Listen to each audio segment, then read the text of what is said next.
Hello दोस्तों, जैसे कि आप जानते हैं कि हम यहाँ पर हमारा जो एमपीटीटी है वर्ग 2 के लिए यहाँ पर हम सिलेबस देख रहे हैं। जो कि ये वाला जो मैं सिलेबस आपको साइंस का बताने वाला हूँ इस वीडियो में, तो साइंस के सिलेबस के लिए आप पूरा वीडियो ध्यान से जरूर देखिए, क्योंकि एक एक टॉपिक को हम ध्यान से यहाँ पर एब्जॉर्व करेंगे और समझेंगे कि किस प्रकार से इसमें पढ़ना है।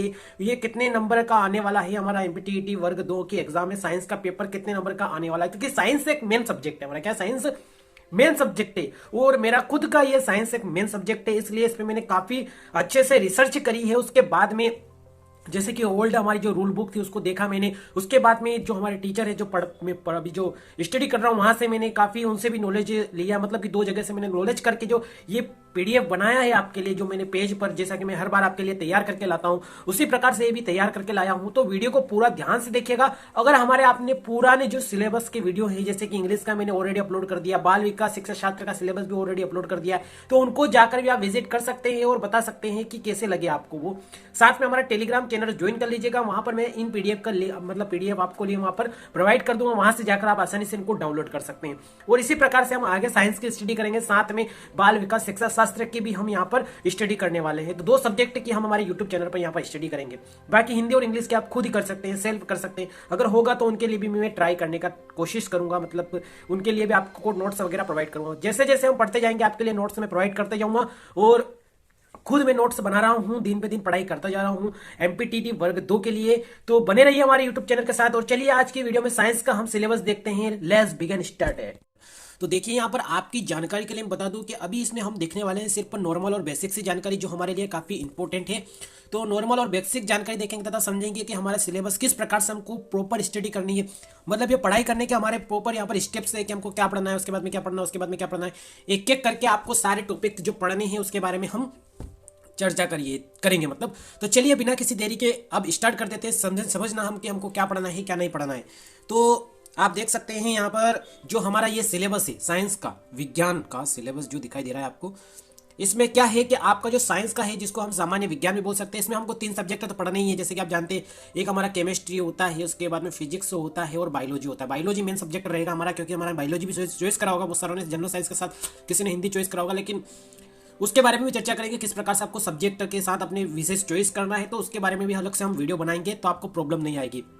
अब देखिए साइंस से टोटल 60 प्रश्न आने वाले। कितने प्रश्न? टोटल 60 प्रश्न आने वाले हैं आपके।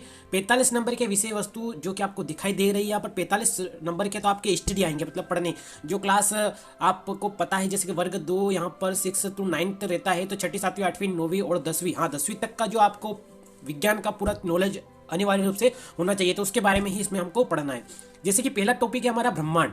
तो ब्रह्मांड यहाँ पर एक सोशल साइंस का भी एक विषय है और यहाँ पर साइंस का भी एक विषय है, लेकिन साइंस में भी इसका इंपॉर्टेंट योगदान है। तो साइंस में हम ब्रह्मांड के अंतर्गत जितनी भी हमारे निहारिका हो गया, आकाशगंगा हो गई, जो भी आकाशगंगा निहारिका, तारे के बारे में, हमारे ग्रहों के बारे में, उपग्रहों के बारे में, उल्का पिंडों के बारे में, इनके बारे में हम देखने वाले हैं। साथ में हम स्ट्रक्चर भी देखने वाले हैं इसका कि किस प्रकार से ये बनाया जाता है।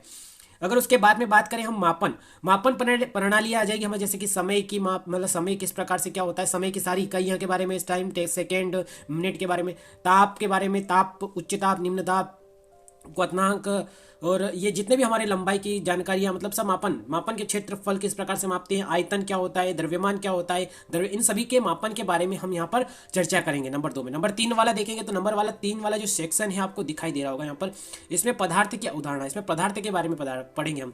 पदार्थ जो कि आपको पता ही है कि सभी जो वस्तुएं होती है वो पदार्थ की अवस्था के रूप में होती है। उनके गुण, पदार्थ के गुण किस प्रकार से रिस्पॉन्स करती है, कुछ वस्तुएं अलग प्रकार से रिस्पॉन्स करती है, कुछ अलग प्रकार से रिस्पॉन्स करती है। पदार्थों की पृथक्करण की विधियां, उनको मतलब पृथक्करण किस प्रकार से करेंगे, उस विधियों के बारे में चर्चा करेंगे। फिर धातु अधातु क्या होती है, धातु और अधातु में अंतर समझेंगे, धातु क्या होती है, धातु और अधातु में काफ़ी बेहतरीन यहाँ पर हम समझने की कोशिश करेंगे। अणु परमाणु क्या होते हैं उसके बारे में, अणु परमाणु क्या होते हैं उसके बारे में, तत्व क्या होते हैं, यौगिक क्या होते हैं, मिश्रण क्या है। मिश्रण तो पता होगा, जैसे हम मिक्सचर खाते हैं उसमें सेम होती है, परमल होती है, सभी इस प्रकार से मिश्रण। तो इसमें धातु वगैरह के मिश्रण जो होंगे, मिश्रण बनाएंगे। तो ये थोड़ा अलग टॉपिक है, आप सेव मिक्सचर मिला के मत खाने लग जाना अभी बैठ के। रासायनिक संकेत जैसे कि हम कार्बन को C से दर्शाते हैं, ऑक्सीजन को O2 से दर्शाते हैं, कार्बन डाइऑक्साइड को CO2 से दर्शाते हैं। उसी प्रकार से हमारी जो भी इलेक्ट्रॉन, प्रोटॉन, न्यूट्रॉन, उनको भी दर्शाने के अलग अलग सिंबल बनाए हुए हैं, तो उनको भी देखेंगे हम।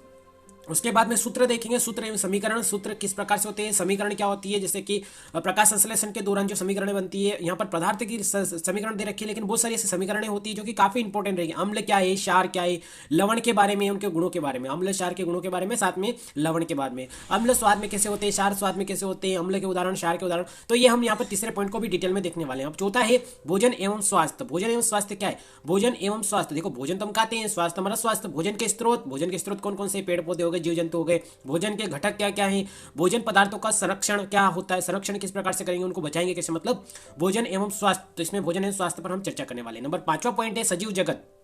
अब जितने भी जगत है हमारे यहाँ पर, प्रोटोजोआ हो गए, सभी अलग अलग प्रकार के जो भी जगत है, जगत अभी बहुत सारे नाम है, मेरे को भी याद नहीं है, उनका वर्गीकरण पढ़ना है, उनकी संरचनाएं पढ़नी है, उनकी जैव प्रक्रिया पढ़नी है, अनुकूलन, जैव उत्पत्ति, उनकी उत्पत्ति किस प्रकार से हुई है, 5वें पॉइंट में ये पढ़ने वाले हैं। अब आगे बढ़ते हैं और डिटेल में देख लेते हैं हम। जो छठा हमारा पॉइंट दिखाई दे रहा है उसमें पढ़ने वाले हैं बल, गति, दाब। क्या पढ़ने वाले, बल, ये फिजिक्स का टॉपिक आ गया यहाँ पर। बल क्या है, बल लगाते, जैसे कि दीवार पे बल लगाते, दीवार तो नहीं गिरेगी। हमारे टीचर बहुत काफी फनी थे। गति, गति हम चलते हैं तो गति करते हैं। दाब, दाब क्या होता है, दाब किसी को दबाते हैं हम, दाब लगता है उस पर। कार्य, ऊर्जा और मशीन, कार्य क्या है, ऊर्जा क्या है, मशीन, इनके बारे में भी हम डिटेल में चर्चा करेंगे। उसके बाद में ताप एवं उष्मा के बारे में, ताप एवं उष्मा के बारे में भी हम चर्चा करेंगे। उसके बाद में हमारे आसपास का वातावरण, भौतिक और रासायनिक परिवर्तन, भौतिक परिवर्तन, रासायनिक परिवर्तन के बारे में बात करें। हमारे आसपास का वातावरण, जैसे कि लोहे पे जंग लग जाती है, लोहे पे जंग कैसे लग जाती है, तो पानी गिरता है लोहे के ऊपर तो उस पर जंग लग जाती है, तो वो भौतिक परिवर्तन और रासायनिक, मोमबत्ती का पिघलना एक भौतिक परिवर्तन, रासायनिक परिवर्तन है। जैसे काफी सारे एग्जाम्पल लेकिन हम समझेंगे। कार्बन अपरूप, अपर रूप, कार्बन का अपर रूप पढ़ेंगे। हाइड्रोकार्बन क्या है इसके बारे में भी हम पढ़ेंगे यहाँ पर। छठा है प्राकृतिक घटनाएं, जैसे कि प्रकाश हो गई, ध्वनि हो गई। प्रकाश किस प्रकार से गति करता है, ध्वनि किस प्रकार से गति करती है, ध्वनि कहाँ पर कम गति करेगी, ध्वनि कहाँ पर अधिक गति करेगी। अंधेरे कमरे में प्रकाश दिखेगा कि नहीं दिखेगा हमको, अंधेरे कमरे से बाहर देखने पर प्रकाश दिखेगा कि नहीं दिखेगा, बाहर से अंधेरे कमरे में प्रकाश देखने पर दिखेगा। मतलब काफी डिटेल वाली टॉपिक्स हैं, तो इनको एक एक करके चर्चा करेंगे। अभी आगे बढ़ते हैं हम। यहाँ 10वीं के बाद में 11वां पॉइंट है हमारा। देखो ये जो मैंने टॉपिक आपके निकाले हैं, मैंने इस वर्ग 2 की जो रूल बुक पुरानी 2018 की उससे निकाले हुए हैं। रूल बुक भी हम एक बार वापस से देखेंगे, उसमें जो सब्जेक्ट है मेन वो बता दूंगा मैं आपको। वस्तु कैसे काम करती है, वस्तु कैसे काम करती है, जैसे कि चुम्बक रहेगी तब वो कैसे काम करेगी, चुम्बक की मतलब जो लोहा रहेगा तो उसको अगर हम ले जाएंगे चुम्बक के पास तो चिपक जाएगी। विद्युत कैसे काम करेगी, लोहे में अगर तार लगाएंगे, उसको हाथ लगाएंगे तो वहीं हमको करंट लग जाएगा। उसके बाद में विद्युत धारा, विद्युत धारा कैसे प्रवाह होती है, किस काय काय में प्रवाह करती है, काय काय में प्रवाह नहीं करती है।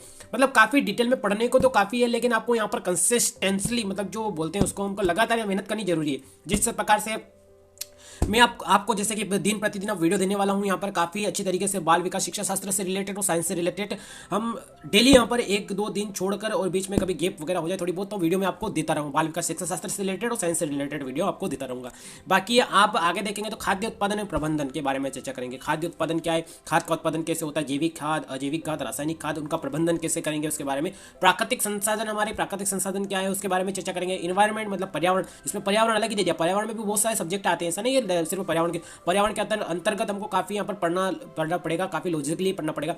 तो 45 नंबर का आप तो ये पढ़ने का हो जाएगा। उसके बाद में अगर देखेंगे तो पेडोलॉजी इश्यूज, अब जो पेडोलॉजी इशूज मतलब कि जो बच्चे होते हैं उनको ध्यान में रखते हुए हमको 15 नंबर का जो है पेडोलॉजी इशू पढ़ना है कि उनको किस प्रकार से क्या करना है क्या नहीं करना। जैसे कि यहाँ पे दिखाई दे रहा हो विज्ञान के उद्देश्य मतलब क्या उद्देश्य है विज्ञान के बालकों के प्रति, उनको किस प्रकार से हमको समझाना है। वैज्ञानिक दृष्टिकोण का विकास करना, बालकों में वैज्ञानिक दृष्टिकोण का विकास करना, महत्वपूर्ण वैज्ञानिक तथ्यों और सिद्धांतों का अवगत कराना।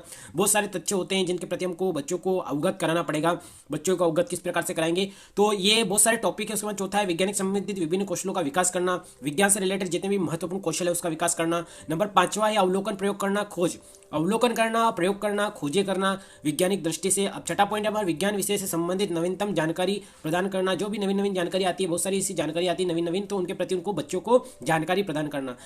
7वां है प्रभावी शिक्षक हेतु परिवेश आधारित उपयुक्त शैक्षणिक सहायक सामग्री का निर्माण करना। आपको क्या बनना है, एक सर्वश्रेष्ठ यानी कि प्रभावी टीचर बनना है, तो उससे रिलेटेड आपको क्या करना पड़ेगा, एक सहायक सामग्री ऐसी बनानी पड़ेगी आपको ताकि उनकी मदद से आप बच्चों को अच्छे से पढ़ा सके, उसका उपयोग करने की क्षमता का विकास करें और उनके माध्यम से आप बल्कि जो बच्चे हैं उनमें विकास कर सके साइंस से सब्जेक्ट रिलेटेड। अब देखो लास्ट वाला है मूल्यांकन की नवीन विधियों तथा निदात्मक परीक्षण पुनः शिक्षण की क्षमता का विकास।